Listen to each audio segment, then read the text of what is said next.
સીતારામ બધાઈને વહેલી સવારના વાગી ગયા છે 5:05 માથે થઈ ગઈ. ઉઠી બ્રશ કરી અને ચા ગરમ મૂક્યો. ચા પી અને પછી આગળ કામ મૂકેલી. હવે ધડબડાટી ચાલુ, સ્કૂલ ચાલુ હોય એટલે સ્કૂલના કામને, ઘરના કામને, બપોર પછીના કામને. બપોરે એવી સરસ આજ તો કાલ તો નીંદર આવી ગઈ હતી ને થાકી હતી એટલે બહુ જ પેલો દિવસ હતો ને એવો થાક લાગ્યો હતો. 21-20 દિવસ આપણે ન ઉઠ્યા હોય ને કાંઈ ઊભા ના હોય. અમારે છે ને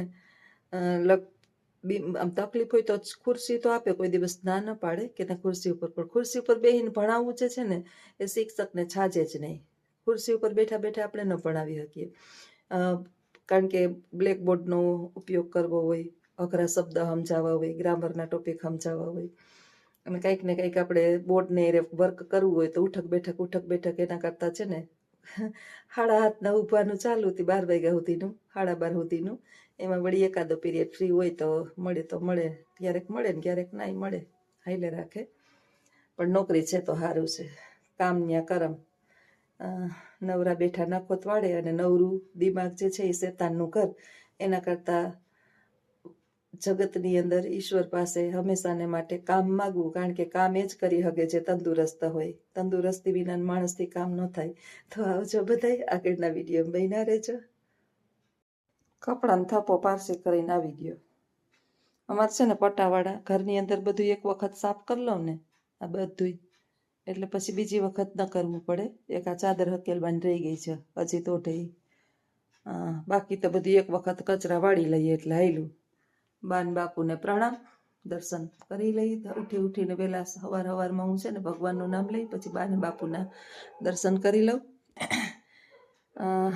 પારસી હાથે નથી કરતી, પછી એટલા એક બે જોડી હોય તો કરી નાખું, નહીંતર દઈ દઉં. અમારા પટાવાળા છે ને બિચારા ઘરે આવીને લઈ જાય અને પછી ઘરે આવીને દઈ જાય. બધું એ કારે ન થાય ને મેં ઝાઝા કપડાં હોય એટલે એટલી વાર આપણે બેહીએ ને થાકી જઈએ. કાલે લઈ ગયા ને દઈ ગયા તો બધું કામ જાતે કરવા જાય પછી આપણે બીમાર પડીએ ને પછી બીમારીના ખાટલા ઘરમાં માંડવાના. આપણે કોઈ પાણીનો ગ્લાસે દેવાવાળું હોય નહીં, હાથે ઉપાડીએ ને હાથે કરીએ. મારા દીકરાને સાંજે મેસેજ આવ્યો કે મમ્મી નાનો હતો ને ત્યારે તને ખબર હતી કે પછી જીવનની અંદર ટાઢું જ ખાવાનું છે, એટલે ગરમ ગરમ ખવડાવતી. હું હા માં, મા વિના તો જગતની અંદર બધું ખોટું છે, કોણ ખવડાવે. વિદેશની અંદર તો બધું આવું છે. જ્યારે પોતે કમાઈએ ને હાથે ત્યારે આપણને ખબર પડે કે કેટલી વિહે હો થાય એમ. મા બાપના પૈસા ઉડાડીએ ને ત્યાં સુધી વાંધો ન આવે, બાકી પોતે ખુદ કમાઈએ, ખુદ ઘરે જઈને રાંધીએ. વિદેશમાં બહારના બર્ગર ને પીઝા ને એને નથી ભાવતું, એટલે ઘરે જઈને શાક રોટલી બનાવે. અને ઠંડા દેશની અંદર તો 2 ટાઈમના આપણે ખબર છે કે શાક બનાવી લઈએ. એટલે કહેતો હતો કે રાતે 3 કે 4 વાગે મેસેજ કર્યો હશે, મેં ઉઠીને જોયો કે તને ખબર હતી પછી મારા દીકરાની જિંદગી આખી ટાઢું જ ખાવાનું છે. ત્યાં બાયું એ ટાઢા કરીને જ જાતી હોય. અઠવાડિયાના ફ્રીઝરોની અંદર ભરીને જાય. નિવૃત્ત માણસ હોય તો કદાચ શનિ રવિ ભેગા બેહીને ખાતા પીતા હોય, લગભગ ટાઢું જ ખાવાનું હોય. પણ મા વિના તો બધું નાકામું છે. 6:45 વાગી ગયા. આખીને પાછીને થઈ ગઈ ને હમણાં 6:45 થાય તા જવાનો ટાઈમ થઈ જાય. નાવાનું બાકી છે, રોટલી કરવાની બાકી છે હજી. ઉઠી અને 10-15 મિનિટ તો ભગવાનને આપીએ આપણે, પછી તો આખો દિવસ હળેડ થવાનું જ છે. જૈનમાં ને ત્યારે એકલા જૈનમાં જવાના, એકલા જવાના, કર્મ એકલા એ ભોગવવાના. જે ભેગું કરવા માટે થઈ અને આપણે કર્મ કરીએ અને ભેગું કરેલું તો ભોગવશે બધાય. ઘરના છે ને આપણે બધું જે ભેગું કરીએ ને એ બધાય ઘરના ભોગવે, પણ એ કર્મ જે આપણે કરીએ ને એ તો આપણે એકલાને જ ભોગવવા પડે. એટલે બને ત્યાં સુધી ભેગું થાય કે ન થાય એની ચિંતા નહીં કરવાની. આપણું ટાઈમે આપને અનાજ મળી જાય એટલે બસ. બહુ ભેગું ન થાય તો આપણે ક્યાં પૈડા કરીને લઈ જવા હોય. ના નાકા જેટલું લઈ જવાની ઉપર વ્યવસ્થા નથી. ખોટી ધમાલ કરી અને જિંદગીની અંદર ગુમાવી બેહવું બધું. અંતે છેલ્લે વિચાર આવે કે હાયરે મેં તો કાંઈ કર્યું નહીં. એટલે ઉઠી અને ધ્યેય કે સમરણ કરી લેને શિવનું પ્રાણી, અવસર પાછો નહીં આવે. તું નથી કોઈનો ને કોઈ નથી તારું, રામ ભજન જીવ ભૂલીશ માં. તું નથી કોઈનો ને કોઈ નથી તારું, રામ ભજન જીવ ભૂલીશ માં. સ્મરણ કરી લે શિવનું પ્રાણી, અવસર પાછો નહીં મળે. તું નથી કોઈનો ને કોઈ નથી તારું, રામ ભજન જીવ ભૂલીશ માં. ઈશ્વર સાથે આપણે બંધાયેલા હતા. ગર્ભની અંદર હતા ને ત્યારે વલોપાત કરતા હતા કે હે પ્રભુ, આ નરકાગ્રહમાંથી એક બાજુ જઠરની અગ્નિ, એક બાજુ આ ગર્ભની અગ્નિ, ક્યાંય અમને શાંતિ નથી. હે નાથ, અમને આ નરકાગ્રહમાંથી તું મુક્ત કર માધવ. એમ નારાયણ સતત ભગવાનનું સ્મરણ કરતા કરતા આપણે 5 મહિનાથી જ્યારથી આપણી અંદર જીવ આવ્યો ત્યારથી આપણે એક જ કાર્ય કરતા હતા.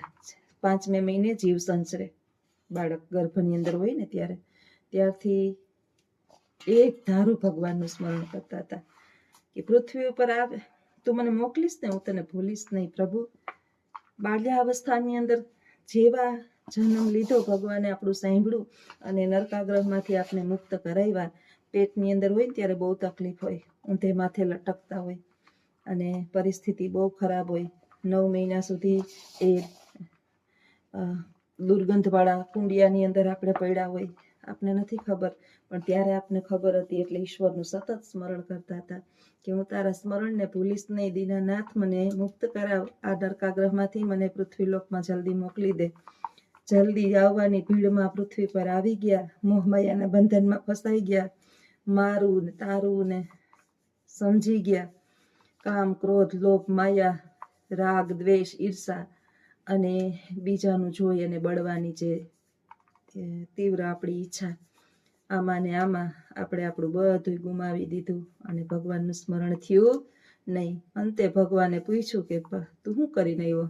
શું જવાબ દઈએ આપણે? આપણે ખબર છે કે જ્યારે જ્યારે નવરા થયા ત્યારે 5-7 જણા ભેગા થયા, કોણે શું કર્યું એની નોંધ રાખી, કોણ કેવું છે એની નોંધ રાખી, કોણ ક્યાં જાય છે એની નોંધ રાખી, કોણ કેવા કાર્ય કરે છે એની નોંધ રાખી. હું કરું છું એની તો નોંધ રાખી નહીં.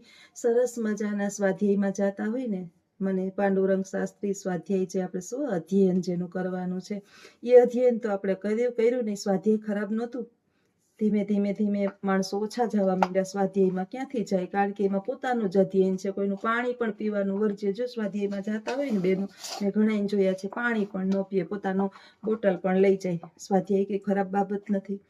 તો સ્વ અધ્યયન બીજાનું બધાનું જોયું, મારું ન જોયું. મેં મારું ના જોયું એટલે હું તો શું કરું છું એ ખબર ન પડી અને અંતે એટલું કર્યું કે પાપનો ઘડો ભરાઈ ગયો, ભોગવવાનો સમય આવી ગયો. છેલ્લે આપણે આપણા કર્મ ભોગવવાનો સમય આવી ગયો અને જીવન થઈ ગયું પૂર્ણ. એક જીવનમાં ભોગવું, પછી જૈનમાં બીજા જન્મની અંદર ત્યારે એ કર્મ પાછા ભોગવવા પૃથ્વીલોકમાં, મૃત્યુલોકમાં. આ જે છે ને કસાઈવાળો છે, આ પૃથ્વીલોક છે, એ પાછું અવતરવું પડે. એટલે આને આ જન્મની અંદર મુક્તિ મળી જાય ને એવા પ્રયત્ન કરીએ કે ભગવાન આ એક જ જન્મની અંદર હું એવું કાર્ય કરું જગતના સ્વામી કે મારે આ મૃત્યુલોકની અંદર પાછું ફરી અવતરવું પડે નહીં. એટલે બીજાની શું કરે છે એ નોંધ રાખ્યા વિના આપણે શું કરીએ છીએ ઉઠીને કોઈનું સારું ન થાય તો કાંઈ નહીં. જીવનની અંદર ભગવાન મારાથી કોઈની ખરાબ વાત પણ ન થાય ને એવી સદબુદ્ધિ આપજે. હું મારી અંદર રહીચી પૈચી રહું, મારી દુનિયામાં હું ખુશ રહું. બને તો કોઈને મદદરૂપ બનું, અન્યથા હું મારા દુનિયાની અંદર ખુશ રહું. આવી બુદ્ધિ બને તું આપજે. તો ઉઠી અને ભગવાનના ચરણોમાં નતમસ્તક નમાવી અને આપણે કાયમ આ પ્રાર્થના કરીએ તો થોડા ઘણા વિચારોની અંદર પણ ફેરફાર થાય. તો આવજો બધાય. સીતારામ. રોટલી કરી લઉં.